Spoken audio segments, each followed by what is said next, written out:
Aquest estudi ens ha permès identificar variants genètiques que predisposen amb un risc superior a desenvolupar el càncer de bufeta.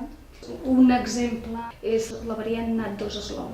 El NAT2 és un gen que la seva variant, diríem normal, doncs repara l'ADN i quan són portadors d'aquesta variant que es diu slow, és a dir, lenta, això fa que aquest gen no sigui tan eficaç per reparar l'ADN i si a més li introduïm factors tòxics com els del fum del tabac, doncs tenim molta més predisposició, molt més risc de desenvolupar aquest tipus de tumor.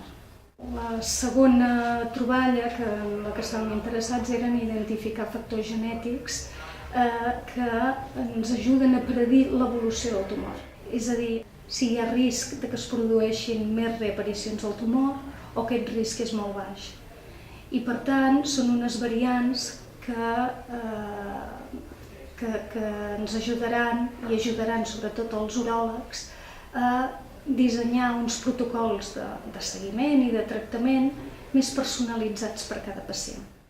L'estudi ha estat basat en 3 pilars bàsics, que són els pacients, els gens i l'anàlisi estadística i bioinformàtica de tota aquesta informació.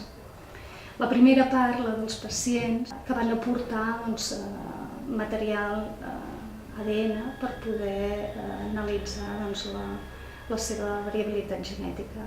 Hem analitzat la variabilitat dintre d'aquests gens, és a dir, hi ha una sèrie de punts en aquests gens, els SNPs, de llocs en aquests gens, en els quals podem ser diferents. Aquests llocs on els individus són diferents d'uns als altres són els que ens fan diferents, que tinguem diferent susceptibilitat a partir de determinades malalties o que si tenim una malaltia tinguem evolucions més agressives o més lleus d'aquesta malaltia. Hem posat a punt unes noves metodologies estadístiques amb els corresponents programes informàtics per poder-les aplicar, que es podran utilitzar en altres estudis que estudien la component genètica d'una altra malaltia, no només en càncer de bufeta.